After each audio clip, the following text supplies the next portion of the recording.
I love to champion the work of up-and-coming Black comic creators, from writers like Stephanie Williams or Brandon Thomas to artists like Nick Draper Ivey or Kari Randolph, even up-and-coming publishers like Bequest Studios. I love to spotlight the work that they're doing and their place in a long lineage of Black comic writers, artists, and publishers. And when you ask most of these newer names who their influences were, a lot of them will point to the groundbreaking achievements of Milestone Media, a company founded in 1992 that I may know a thing or two about as well. But even Milestone owes their legacy to a tradition that started way back in 1947 with the publication of the first comic by a Black writer, artist, and publishing team. And today, I'm here to tell the story of All-Negro Comics #1. Now, the story of All-Negro Comics is really the story of Orrin C. Evans. Orrin Evans was a pioneering journalist. He's born in 1902 in the Philadelphia area, and he was a reporter who worked for several Black newspapers, including The Crisis, which was the official magazine of the NAACP. But he's a groundbreaking journalist because in 1930, he took a job at the Philadelphia Record, which was a mainstream white newspaper. And this made Mr. Evans the first Black man to be a journalist covering regular or general assignments at a mainstream white newspaper. And he didn't take this lightly and just cover sports or something like that. No, this man was a serious reporter. A lot of his reporting was on the mistreatment of Black soldiers during and after World War II. And this reporting got him in a lot of trouble. It got him death threats and all sorts of craziness at his door for reporting those types of things in the 1940s.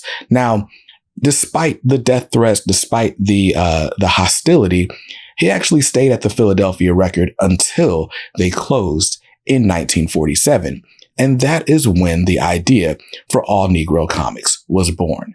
Now, Mr. Evans, of course, was, like I said, very active when it comes to, the conversation for civil rights and racial equality. This was years before the modern civil rights movement got started. But Mr. Evans felt that journalism could be the key in advancing racial equality. And he felt that comic books could be the next step in sort of humanizing the African-American community. So All-Negro Comics was founded by Evans along with 4 other former employees of the Philadelphia Record. And the only book they ever published was All-Negro Comics issue #1. And it was billed to be an anthology comics in the style of like Action Comics and Sensation Comics. They called it another milestone in the history of Negro journalism. And Time magazine called the book the first to be drawn by Negro artists and peopled entirely by Negro characters. Put simply, this was the first comic book written by Black people, drawn by Black artists, and written for a Black audience. And it's not, stereotypical. It's not overly political. It's just people of color in heroic roles. Now, the comic opens with a foreword from Orrin C. Evans that just details the significance of the publication and the pride that he hopes to invoke as the series continues on. And then we get to the stories.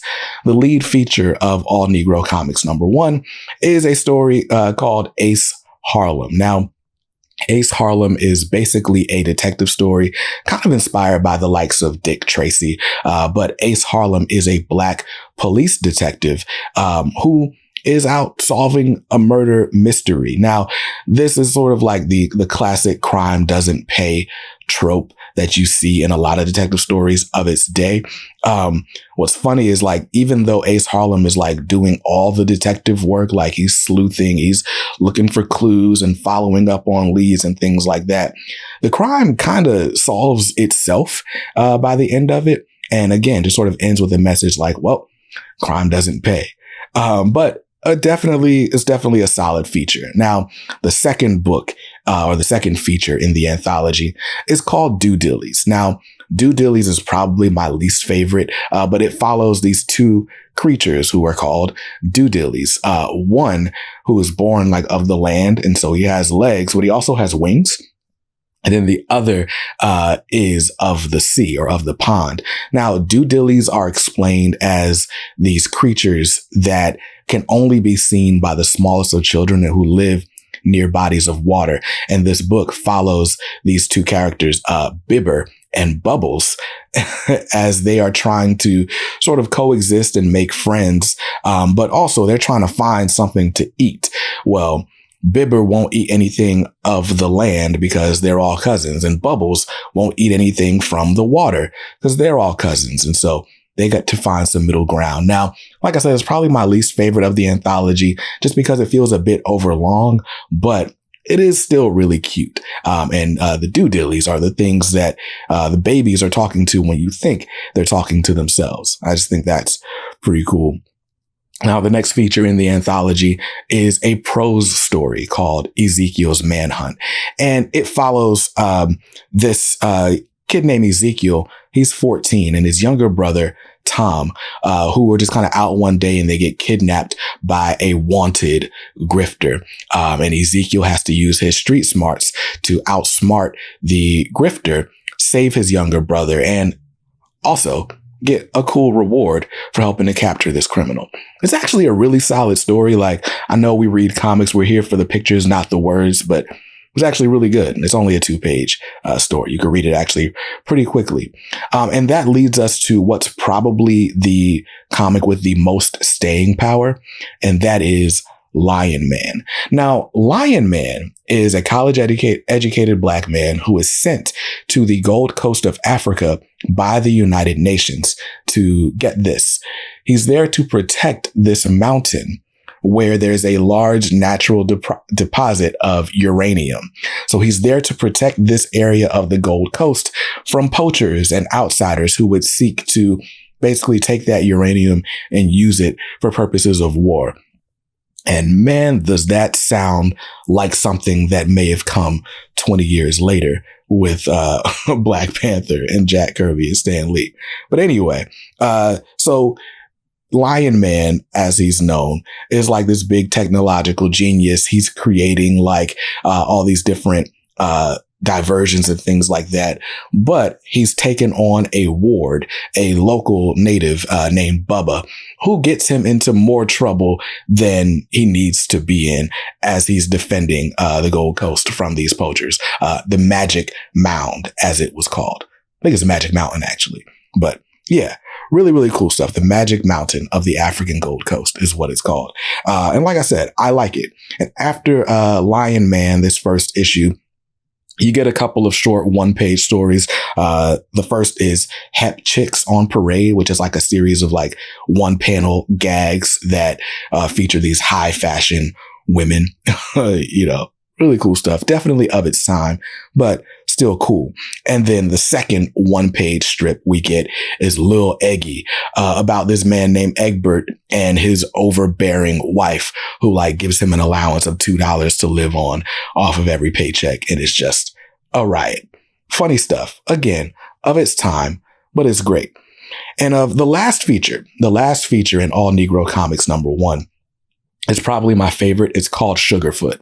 And it follows these two hobos, Sugarfoot and Snake Oil, who are traveling musicians who will, you know, play music in exchange for food, room, and board. And so when a local farmer sort of obliges them, and it's like, hey, you can come hang out at my place. I got some work I need done. I want some music. So sure. They go. And of course, Sugarfoot cannot help himself but to try to woo the farmer's daughter. And there's a great gag, a great recurring gag where the girl's name is Ample and he's giving her all these compliments. She's like, no, I'm Ample. And so that was probably my favorite because it's slapstick. It's funny. And it's the type of thing that like you could see like on Looney Tunes or something like that, which I enjoyed quite a bit. Now, the feature ends, or the anthology ends, with a sort of PSA from Ace Harlem reminding people to stay in church and just play good, clean sports and say no to drugs and stuff like that. And then there's a promise of things to come in All-Negro Comics issue number 2. For example, Orrin Evans was excited to do like a Black History calendar where they celebrate Negro or Black people's achievements up until that point and things like that. But ultimately, issue 2 of All-Negro Comics never came. Basically, the backlash to this issue was pretty swift and overwhelming. They were never allowed to produce another issue. In fact, the distributors refused to work with them. And even the companies selling them newsprint refused to sell paper to even print the comics on. So the legend says that the artwork for issue 2 was completed, but it never saw the light of day. And founder Orrin Evans, eventually, he wasn't super bitter. He just went back to a career in journalism, and that's what he did for the rest of his life. But even though All-Negro Comics didn't get to see publication any further, their legacy is cemented by all the stuff you see behind me. Now, what's really cool is 75 years later, we got this. This is a hardcover. This is the All-Negro Comics 75th Anniversary Edition. It was compiled by Chris Robinson, who is a comics editor who you may know from the Marvel Voices program. But he led the effort to remaster All-Negro Comics number 1. And so you get this great hardcover with these fully remastered images, not necessarily retouched, but remastered. You get the full anthology issue in its entirety, which I guess is what full means. But we get these stories reprinted here, and that is exactly how I read them. There are other versions of this available. It's hit the public domain, so you can find companies that'll do like these large size reprints of stuff like this. But I think this is the best way to read this story, because not only do you get the full remastered issue, but you also get a series of essays. Kiana Whitted's got an essay in here. There's a lot of really cool commentary on the book. David Brothers. But not only do you get that commentary, but you also get new stories featuring the heroes from All-Negro Comics number 1. So there's an Ace Harlem feature here, drawn by Ray Anthony Height. There is a Lion Man feature. There's, you even get Egbert, Sugarfoot, and Snake Oil, like everybody. The gang's all here in these new stories that make you wonder, like, what if this was allowed to continue? Would we know Lion Man more than we know, say, Black Panther? Whatever the case may be, right? These stories are enduring, and this was the first in a long storied legacy of African-American contributions to the medium of comic books. And like I said, I think this is the best way to own it. So I want to give a huge shout out to Hive Comicade, which is an online retailer that specializes in independent Black and people of color creator-owned titles like this one. They've got this hardcover in stock. Huge thanks to them for rushing this one to my door so I could feature it in this video. And you should check it out. I'll put a link in the description down below. But, as we're closing out Black History Month, I wanted to tell the story of All-Negro Comics because it is so, so important to understand that Black people have been a part of comics from literally 8 years after, we get the appearance of Superman.